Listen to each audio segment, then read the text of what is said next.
ఇటీవల సంభవించిన భారీ వర్షాలు వరదల వల్ల కృష్ణా జిల్లా ఎన్టీఆర్ జిల్లాలో జరిగిన అపారమైన నష్టం సందర్భంలో ప్రభుత్వం స్పందించిన తీరు, ఎందుకంటే చేతిలో పత్రిక ఒక ఛానల్ ఉంది కదా అని చెప్పి ఇష్టం వచ్చినట్టు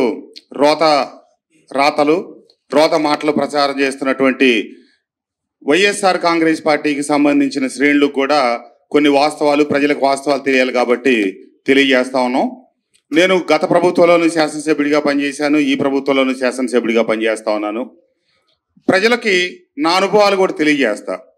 2019లో తొలిసారిగా శాసనసభ్యులు అయినప్పుడు కృష్ణానదికి వచ్చిన ఆగస్టులో వరదలకి ఇబ్రహీంపట్నం పరిసర ప్రాంతాల్లో ప్రజలంతా నిరాశ్రయులయ్యి 4-5 రోజుల పాటు వరద ముంపులో ఉంటే వాళ్ళని పై ప్రాంతాలకు తీసుకొచ్చి భోజన వసతి ఏర్పాటు చేస్తే ఈ రోజుకి వారికి ఆ భోజనం బిల్లుకి డబ్బులు ఇవ్వని ప్రభుత్వం వైఎస్ఆర్ ప్రభుత్వం. అంతేకాకుండా వారికి 1 కిలో బియ్యం కానీ 1 రూపాయి పరిహారం కానీ ఇవ్వని ప్రభుత్వం గత ప్రభుత్వం.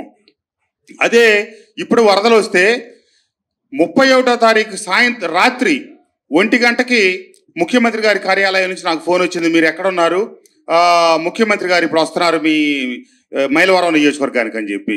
2 గంటలకి వారు రాత్రి 2 గంటలకు రావటం, ఆయనతో కలిసి ముంపు ప్రాంతాలకు తిరగటం, ఇవన్నీ మళ్ళీ వెనక్కి కలెక్టరేట్కి వచ్చేటప్పటికి 4 గంటలైంది. తెల్లవారుజామున 4:30 దాకా రివ్యూ చేసి తర్వాత మళ్ళీ ఉదయం 7 గంటలకల్లా వచ్చి రివ్యూ చేసి 11 రోజుల పాటు ఆయన విజయవాడలోనే బస్ చేసి నిరంతరం నడువుల్లో నీళ్ళలో తిరిగి ప్రజల్ని ఆదుకుంటా మనం భోజనాలు పెట్టి నీళ్ళు ఇచ్చి పాలు ఇచ్చి వరద తగ్గిన తర్వాత ఇళ్ళు శుభ్రం చేయించడం, అలాగే గ్రౌండ్ ఫ్లోర్ ఇళ్ళకి 25,000 రూపాయలు, మొదటి అంతస్తు వాళ్ళకి 10,000 రూపాయలు, పంట నష్టపరిహారం కింద చరిత్రలో కనీ విని చూడని విధంగా హెక్టార్కి 25,000 రూపాయలు ప్రతి రైతుకి అందించి రైతాంగాన్ని ఆదుకుంటా ఉంటే రోత పత్రికలో వస్తూ ఉన్నాయి. ముంపులోనూ మేసేశారని చెప్పి ఈరోజు వచ్చింది. మీకేం తెలుసు, మీరేం పని చేశారు? పిక్నిక్ వచ్చినట్టు నీళ్లుంటే చిన్నపిల్లలు సరదాగా చూసి ఆనందపడటానికి వచ్చినట్టు ఒకరోజు చేతులు ఊపుకొట్టా వచ్చి 1 అరగంట సేపు ఒడ్డు నిలబడి పోతే మీకు ప్రజల కష్టాలు తెలియలా, ప్రభుత్వం చేసిన సాయం మీకు అర్థం కాల.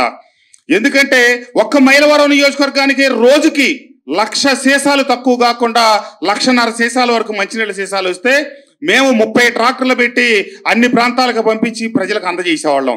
అంతేకాకుండా రోజుకి కనీసం 70-80 వేల పాల ప్యాకెట్లు వస్తే ప్రతి కుటుంబానికి పాల ప్యాకెట్లు పంపించేవాళ్ళం. రోజుకి 1,00,000 ప్యాకెట్ల నుంచి 70-80 వేల భోజన ప్యాకెట్లు వస్తే అందరి ప్రజలకి ఆకలి తీర్చేవాళ్ళం. ఈరోజు పత్రికలో 26 కోట్ల రూపాయలకి మంచినీళ్ళకే అయినాయి అంట. ఎలా అయినాయి?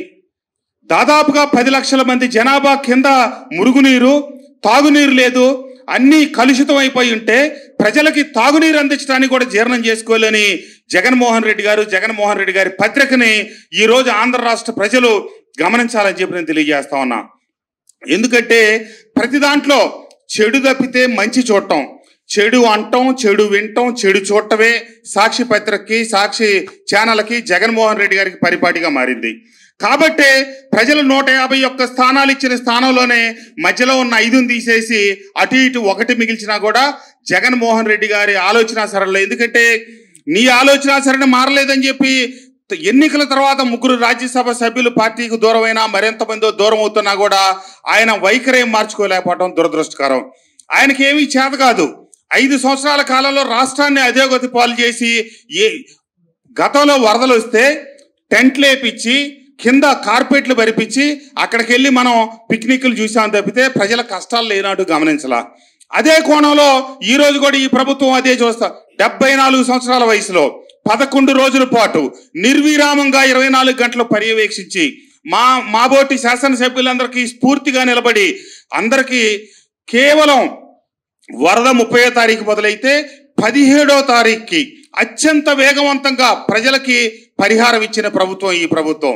వీటన్నిటిని వదిలేసి ఎంతసేపటికి చెడే చూద్దాం అని చెప్పి ఈరోజు జగన్మోహన్ రెడ్డి గారు ఈ రకంగా మాట్లాడటం, వాళ్ళ పేపరు పత్రిక రకంగా రాయటం దురదృష్టం అని చెప్పి తెలియజేస్తూ, అంతేకాకుండా ఎక్కడన్నా ఒకళ్ళకో ఇద్దరికో 1% 1% పడలేదంటే గతంలో జరిగిన మ్యాపింగు వైఎస్ఆర్ ప్రభుత్వంలో ఉన్నటువంటి సచివాలయాల ఏవైతే మ్యాపింగ్ పడిందో ఈరోజు ఈ ప్రభుత్వం ఏం మ్యాపింగ్ కొత్తగా చేయలేదు, మార్చలేదు.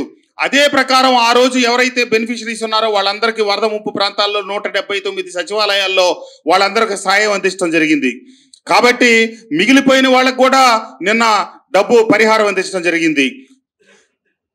₹1 కోటి సాయం ఇస్తామని 5 సంవత్సరాల కాలం ఈ ఆంధ్ర రాష్ట్రాన్ని దోచుకొని వెళ్ళిన వాళ్ళు ఎవరు కూడా ఈ రోజు వచ్చి ప్రజలకు అండగా నిలబడలా. వాళ్ళు ఆర్థిక సాయం చేయకపోగా కనీసం ప్రజలకు అండగా నిలబడి వరద సాయంలో ఎన్టీఆర్ జిల్లాలో ఇదిగో ఒక నాయకుడు వచ్చి వైఎస్ఆర్ కాంగ్రెస్ పార్టీ తరపు నిలబడి ప్రజలకు ధైర్యం చెప్పి ఒక పూట భోజనం పెట్టి లేదా ఒక పూట మంచినీళ్ళు ఇచ్చి ఒక పూట పాలిచ్చిన నాయకుడు జిల్లా వ్యాప్తంగా ఒక్క నాయకుడు అంటే ఒక్క నాయకుడు కూడా లేడు.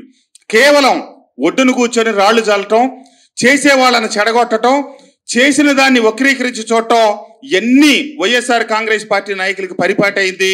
యథా రాజా తదా ప్రజ. యథా నాయకుడు ఉన్నాడు కాబట్టి కింద ఉన్నవాళ్ళు కూడా అలాగే అవాకులు చవాకులు పేల్తా ఉన్నారు. ముంపులోనూ మేసేశారని చెప్పే జగన్మోహన్ రెడ్డి గారి పత్రికకి నేను సూటిగా ఓ ప్రశ్న వేస్తా ఉన్నా. మీరు 5 సంవత్సరాల కాలంలో ఈ రాష్ట్రంలో దోచుకుంది ఏముంది? ఆఖరికి వైఎస్ఆర్ కాంగ్రెస్ పార్టీ నాయకుల్ని, శాసనసభ్యులను కూడా మీరు దోచుకున్న మాట వాస్తవం కాదా? ప్రజల సొమ్ము వాలంటీర్ల ద్వారా మీ పత్రికను కొనిపించడానికి ₹200 ఖర్చు పెట్టిన మాట నిజం కాదా? అంతేకాకుండా ఆనాటి శాసనసభ్యుల్ని, ఆనాటి ప్రజాప్రతినిధులు కూడా ₹12 లక్షల డబ్బులకు మీరు కడితే కనుక మీ నియోజకవర్గంలో 2000 పత్రికలు వేస్తాం, మీరు కట్టండి అని చెప్పి హుకుం జారీ చేసింది మీరు కాదా? ఈ రోజున నిన్న పత్రికల్లో, మీ పత్రికలో మాట్లాడితే మీరు వేసిన కథనాలు చెప్పిన నాయకులందరూ కూడా ₹12 లక్షల డబ్బులు కట్టిన వాళ్ళే. ఆ రోజు ₹12 లక్షల మేము కట్టము అనేది తిరిగిన కొద్ది మందిలో నేను ఒకండి. నేను 10 సార్లు నాకు ఫోన్లు చేసినా కూడా నేను కట్టను, మేము ఇవ్వము, ఈ దోపిడీకి వ్యతిరేకం అని చెప్పి దూరంగా మీరు కూడా కట్టలేదా? వెంకటరావు కూడా కట్టలేదంట. కాబట్టి మా బోటోళ్ళం కొద్ది మంది ఉన్నాం. కాబట్టి మీకు తెలిసిన విద్యలు అందరికీ తెలుస్తాయి అనుకోవటం, మీరు చేసిన వెధవ పనులే అందరూ చేస్తారనుకోవటం దురదృష్టం. ఈ రాష్ట్రానికి పట్టిన శని వైఎస్ఆర్ కాంగ్రెస్ పార్టీ. ఆయన ఏదో నాకు బాగా వచ్చు, ఒక్క అవకాశం ఇవ్వండి, నేను తీసుకుపోయి మిమ్మల్ని బాగా తిప్పుతానని చెప్తే నిజం అనుకొని నమ్మి ఆయన బస్సు ఎక్కిన వాళ్ళు, ఆయన బాగా నడుపుతాడు అనుకున్న వాళ్ళు అందరూ నట్టేట ముంచుతాడు, లోయల్లో పడేస్తాడు, ఇతనికి చేత కాదు, ఇతను సరైన సమర్థుడు కాదు అని చెప్పి ఈ రాష్ట్ర ప్రజలు నాయకత్వాలన్నీ భావించబట్టి ఈరోజు వారికి కర్మ పట్టింది. రేపు రాబోయే 29 నాటికి వైఎస్ఆర్ కాంగ్రెస్ పార్టీ అస్తిత్వం కూడా ఉండదని ప్రజలు గమనించాలి. వరదలో కూడా బురద రాజకీయం చేయటం జగన్మోహన్ రెడ్డి గారికి, వైఎస్ఆర్ కాంగ్రెస్ పార్టీకి చెల్లింది అని చెప్పి తెలియజేస్తూ ధన్యవాదాలు. వరదకి చనిపోయిన వారికి ప్రతి కుటుంబానికి 48 గంటలు గడవకుండా ₹5 లక్షల పరిహారం ఇచ్చిన ప్రభుత్వం కూడా ఈ ప్రభుత్వమే. అంతేకాకుండా ప్రతి కుటుంబానికి 25 కిలోలు రైసు, 6 రకాల నిత్యావసరాల సరుకులతో కూడిన కిట్లు ప్రతి కుటుంబానికి వరద బాధితులకు అందరికి కూడా అందజేయడం జరిగింది. మా మైలవరం నియోజకవర్గంలో 70,000 కుటుంబాలకి ఆ రకంగా రేషన్ ఇవ్వడం జరిగింది. ఈ రకంగా అందరిని ఆదుకుంటే మంచినీళ్ళు ఇన్నైనయా, భోజనం ప్యాకెట్లు ఎన్నైనయా, 12 లక్షలు 13 లక్షల మంది ప్రజలు వరద ప్రాంతంలో వరద నీటిలో చిక్కుకొని ఉంటే ఒక్కొక్క మనిషికి మీరు చెప్పే ప్రకారం 1/2 లీటర్ సీసా ఒకటే ఇవ్వాలి, లేదా భోజనం ప్యాకెట్ రోజుకు ఒకటే ఇవ్వాలి అని జగన్మోహన్ రెడ్డి గారు నిర్దేశిస్తున్నట్టుంది తప్పితే చంద్రబాబు నాయుడు గారి లక్ష్యం ఒకటే, ఒక భోజనం ప్యాకెట్ వృధా పోయినా పర్లేదు కానీ ఒక వ్యక్తి కూడా ఆకలితో ఉండటానికి వీల్లేదు, మనం ఆదుకోవాలి, బిడ్డలు ఆకలితో ఉండకూడదు, వాళ్ళకి పాలు ఇవ్వాలి, వాళ్ళకి కలుషిత నీటితో వాళ్ళు మరణించకూడదు, వాళ్ళు అవస్థ పడకూడదు అని చెప్పి అందరికీ ఇస్తే మీరు ఒక్క పని చేయకుండా, ఒక్క సాయం చేయకుండా కనీసం కొన్ని పత్రికలు, ఈనాడు లాంటి పత్రికలు వాటిలో పాఠకులకి పిలిపించి మీరు ప్రజలకు అండగా నిలబడమని చెప్పి వరద సాయం తీసుకొని కూడా ప్రభుత్వానికి ప్రజలకు అందిస్తూ ఉంటే కనీసం మీరు ఆ పిలుపు కూడా చేయలేదు. 5 ఏళ్ళు అన్ని కాంట్రాక్ట్లు తీసుకొని ప్రకృతి సహజ సంపదలు దోచుకొని గనులన్నిటి దోచుకున్న వాళ్ళు మీ వాళ్ళు ఎవరు వచ్చి ఈరోజు ఒక్కటి కూడా ముఖ్యమంత్రి సహాయ నిధికి కానీ ఇక్కడ కానీ డబ్బులు ఇవ్వకపోవటం దురదృష్టకరం. మీరు చేసిన తప్పులు ముందు సరి చేసుకోండి అని చెప్పి తెలియజేస్తాను. ధన్యవాదాలు.